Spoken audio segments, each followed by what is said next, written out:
Good morning students. हम present perfect tense पढ़ रहे थे और प्रेजेंट परफेक्ट टेंस में कल मैंने डायग्राम के माध्यम से आपको सिंपल पास्ट और प्रेजेंट परफेक्ट के अंतर को समझाने की कोशिश की है। उसी क्रम को आगे बढ़ाते हुए क्लियर कर लेते हैं हम लिखित में कि दोनों में क्या अंतर होता है। तो आइए देखते हैं। कल भी बताया था मैंने difference between simple past and present perfect, क्या अंतर होता है सिंपल पास्ट में और प्रेजेंट परफेक्ट में। तो समझिए, सिंपल पास्ट में सिंगल एक्शन पास्ट से शुरू होकर पास्ट में ही समाप्त हो जाता है।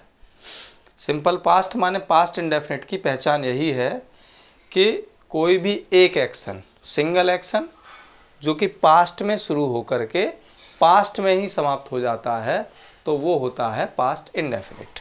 माने उस एक्शन का प्रभाव प्रेजेंट तक नहीं आता, रेफरेंस उसका प्रेजेंट तक नहीं होता है, तो वो हमारा पास्ट इंडेफिनिट कहलाता है। ठीक, आगे देखिए।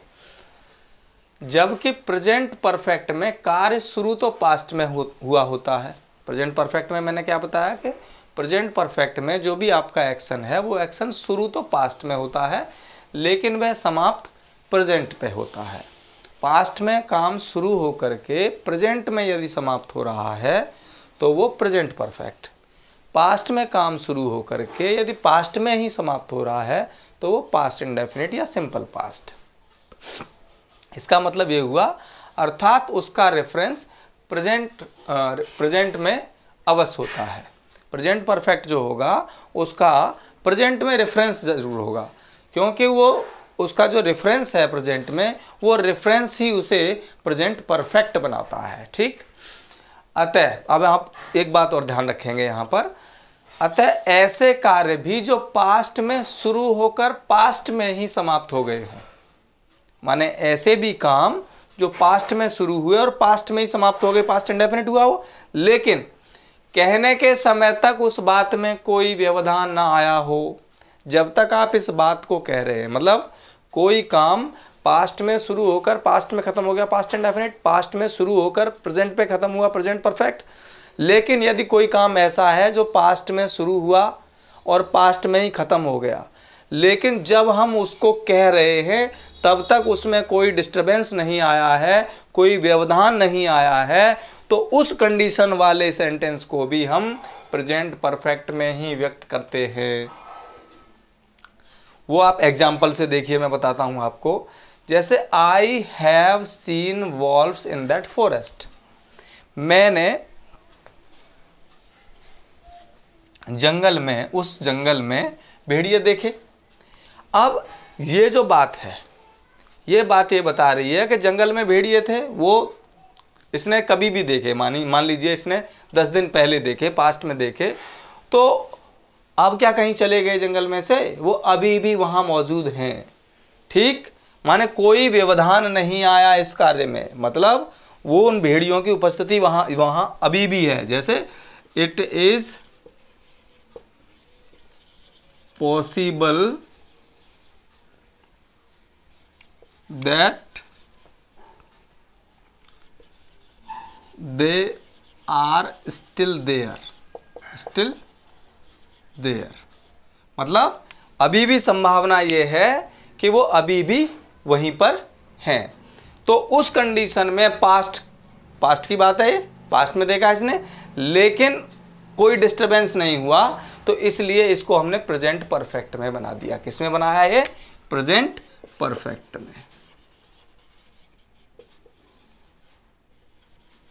दूसरी बात देखिए आप, John Smith has written a number of stories.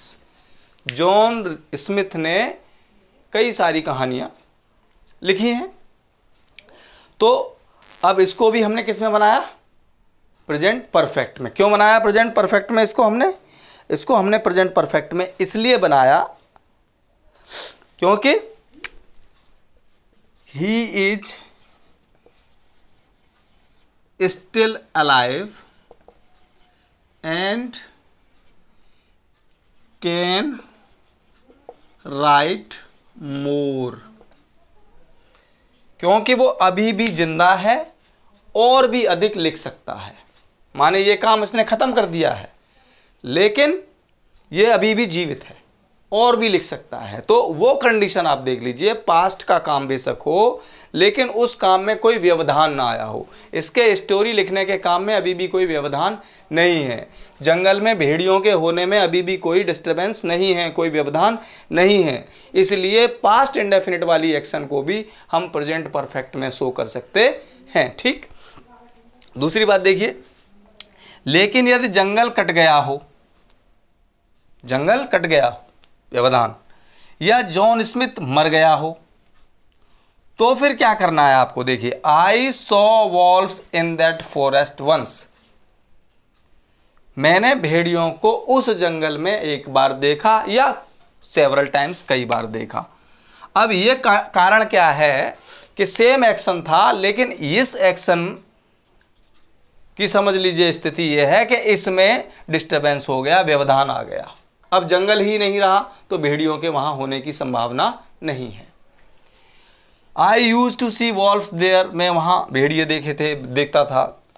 यहां भी वही कंडीशन पास्ट इंडेफिनिट वाली। John Smith wrote a number of stories, John Smith ने कई सारी कहानियां लिखी। तो अब आप समझ लीजिए ये कंडीशन हमने पास्ट में क्यों की, यहाँ रोट वर्ब क्यों लगाई हमने, पास्ट इंडेफिनिट में क्यों बनाया, क्योंकि यहाँ पर वो जो कार्य था उस कार्य में व्यवधान उत्पन्न हो गया। तो समझ में आ गई बात। अगर पास्ट इंडेफिनिट के कार्य में भी कोई व्यवधान उत्पन्न हो जाता है तो वो पास्ट इंडेफिनिट में बनता है, अगर उसमें भी कोई व्यवधान उत्पन्न नहीं होता है तो वो भी प्रेजेंट परफेक्ट में ही बनेगा। ठीक है, इसके अलावा और कुछ रूल हैं वो मैं बताता हूँ, आप देखिए। आगे देखिए, this morning, afternoon, evening, week, month, year आदि के साथ प्रेजेंट परफेक्ट का प्रयोग कर सकते हैं।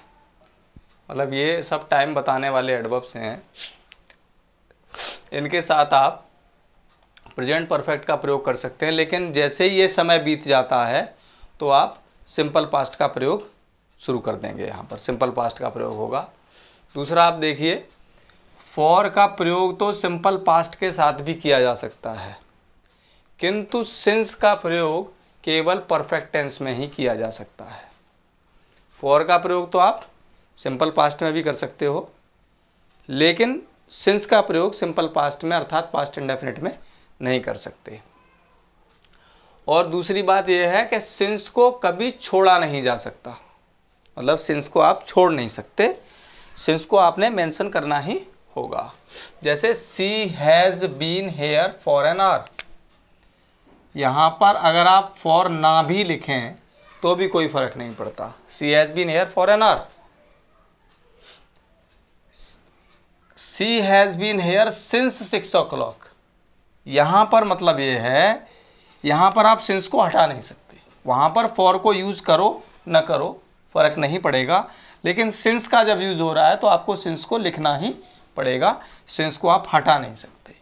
और जब सिंस लग जाता है सेंटेंस में तो ये फिर दूसरा मतलब देने लगता है।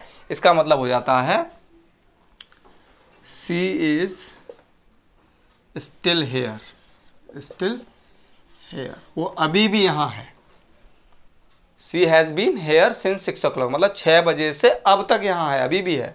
जबकि she has been here for an hour, वो यहाँ आधे घंटे रही, जिसका जरूरी नहीं है कि वो अब यहाँ है, अब नहीं है। ठीक, दूसरा देखिए, लास्ट और द लास्ट के यूज में अंतर देखिए। ये भी हम प्रेजेंट परफेक्ट में यूज करते हैं, लास्ट और लास्ट द लास्ट का।